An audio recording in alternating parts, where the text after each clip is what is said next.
आचार्य गुरुवर श्री ज्ञान सागर मुनि महाराज की, समस्त आचार्य संघ की।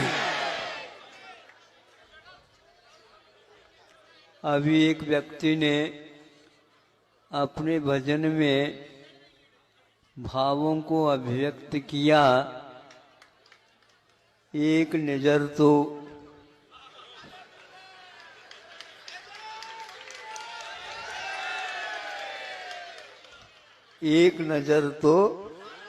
उठा लो, इतना ही पर्याप्त है, हा? एक नजर तो ऊपर उठा लो। तो हम ये कहना चाहते हैं, भगवान तो नजर उठाते ही नहीं, किंतु हमारे लिए कह रखा है कि कभी कभी उठा सकते हो।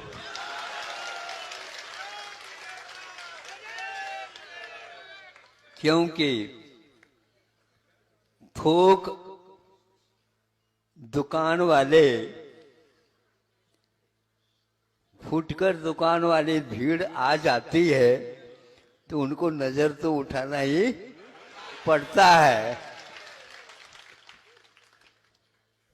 क्योंकि थोक व्यापार से एक प्रकार से अपना काम तो हो जाता है, किंतु वो व्यापारी लोग आए हैं तो वो अपने ढंग से जहाँ जहाँ पर उपभोक्ता हैं वहाँ वहाँ तक इसको पहुँचा करके इसका महत्व और इसकी उपयोगिता बढ़ाएंगे।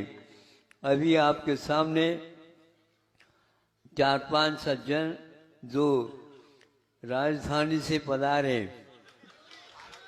सुनो, भोपाल वाले समझेंगे हम भी राजधानी से आए, उनकी बात नहीं है। यहाँ पर, यहाँ तो भारत अहिंसा विहार वहां से आए। अच्छा, बाहुबली का बोले, बहुत अच्छे। अभी तो एक मोहल्ला वहां पर सर्वे हो रहा है और वो कहते हैं कि हमें बहुत कम अवसर प्राप्त होता है। तो आप लोगों के पास कितने कॉलोनीज है बताओ? अच्छा, पूरी दिल्ली हुई है। सुन रहे हैं 1008। हाँ, मांडने तो ऐसे थोड़ी कागज के ऊपर मांडे। हाँ, सोचे तो कल्पना, हमने कहा कि दिल्ली पूरी वही होगी क्या?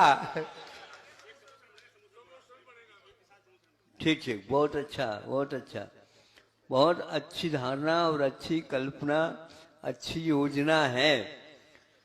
महाराज, हमारे लिए कोई मौका नहीं मिलता, अब मौका टालू नहीं मिला है तो वो महाराज लोग भी प्रसन्न नहीं बताते हैं। हाँ, कौन दुकानदार ऐसा होगा जो दुकान को चलते हुए देख करके प्रसन्न?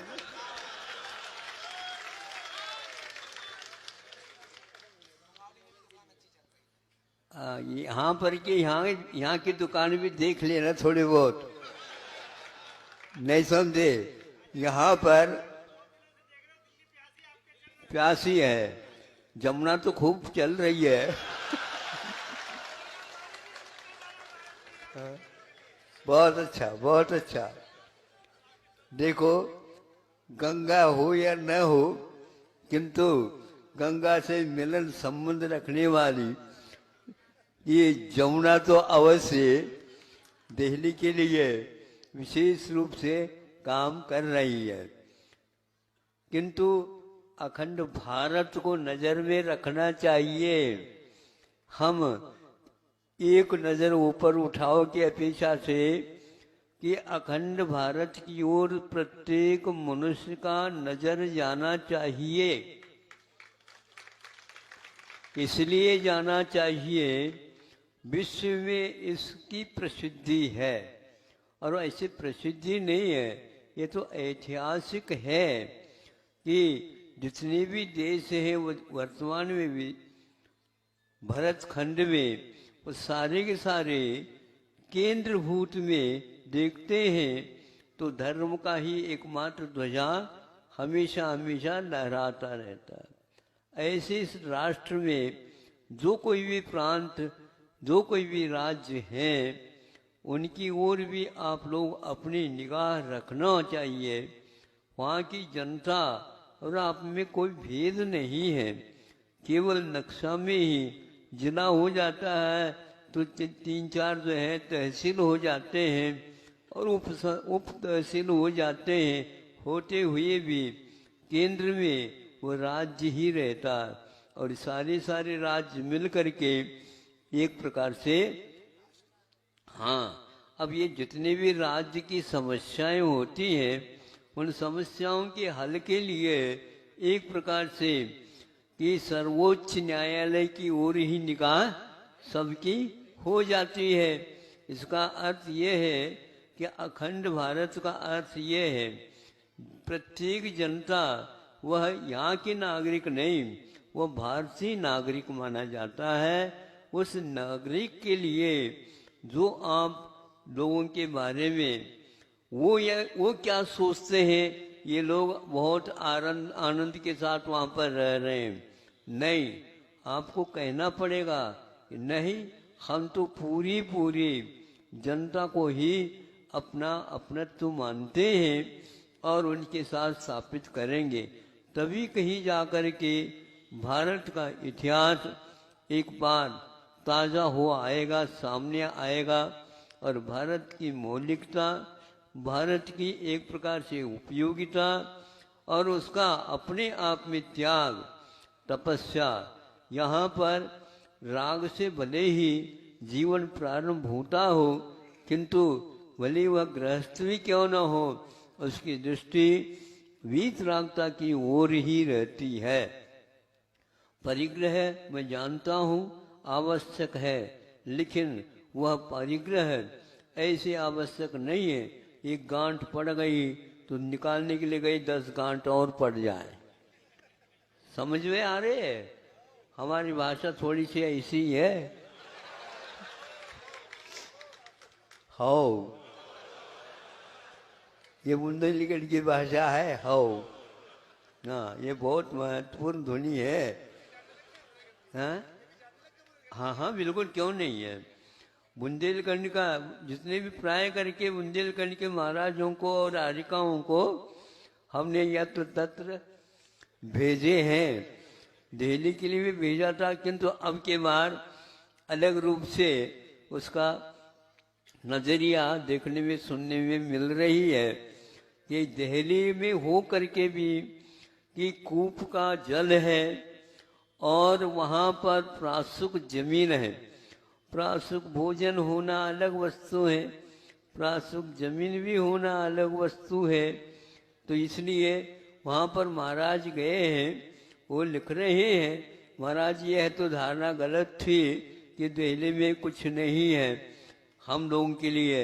नहीं, उन लोगों के पास अपने अपने कॉलोनी में बहुत आदर्श मंदिर भी हैं और कूप भी है, श्री जी का अभिषेक होता है और पूजन होती है, प्रार्थना होती है और सब कुछ होता है। और वहाँ पर प्रासुक जमीन भी है, जहाँ चाहें, जैसे बुंदेलखंड खंड में 2-3 किलोमीटर के बाद एक गांव आ जाते हैं, उसी प्रकार वहाँ पर भी कॉलोनी है और वहाँ पर उस कॉलोनी में एक महीना भी निकाल दें तो कई चातुर्मास वहाँ पर हो सकते हैं। अब ये दिल्ली वालों के ऊपर आधारित है कहाँ तक उन मुनि महाराजों को निभाते हैं। शेर को रखना बहुत कठिन होता जहाँ रख रहा। शहर की व्यवस्था अलग है और शेर की व्यवस्था समझ में आ गया।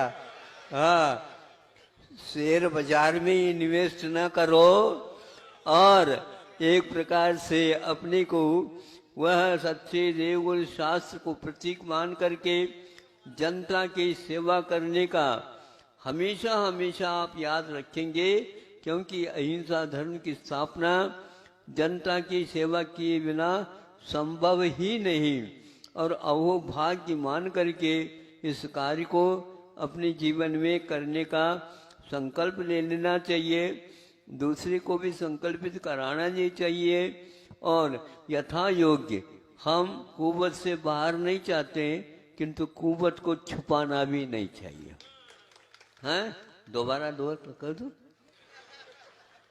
कुवत से बाहर आप लोग कई कामों में कर जाते हैं, और जब कभी धार्मिक बात आ जाती है, महाराज आजकल तो हमारी दुकान चला तो नहीं है, बाजार में मंदी चाहिए। हाँ, तो अन्य कार्य के लिए भी मंदी आना चाहिए। उसमें तो डबल डबल निकाल करके करते हुए उतना मत करो, किंतु वह विभाजित करके उस संग्रहित अर्थ का अनर्थ नहीं करना, दुरुपयोग नहीं करना, अपव्यय नहीं करना। थोड़ा थोड़ा भी बच जाता है तो उसके द्वारा भी बहुत अच्छा काम हो सकता है, होता है। इस प्रकार जैसे पुराणों में सुनते हैं कि वह इतिहास अपने आप ही सामने आ जाता है, लाने की कोई आवश्यकता नहीं है।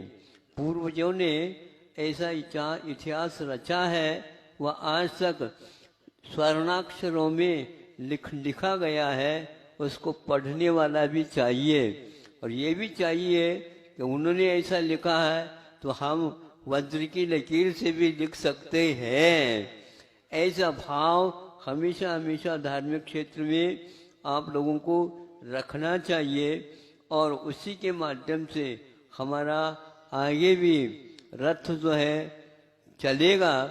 और श्रावक, गृहस्थ और मुनि श्रमण, इन दो मिलकर के ही वह रथ को आगे बढ़ा सकते हैं। इसमें कोई और यंत्र का प्रयोग करने की कोई आवश्यकता नहीं है। मानव रथ एक प्रकार से मनु के द्वारा चलाया हुआ रथ है। ये मानव रथ है, अहिंसा रथ है।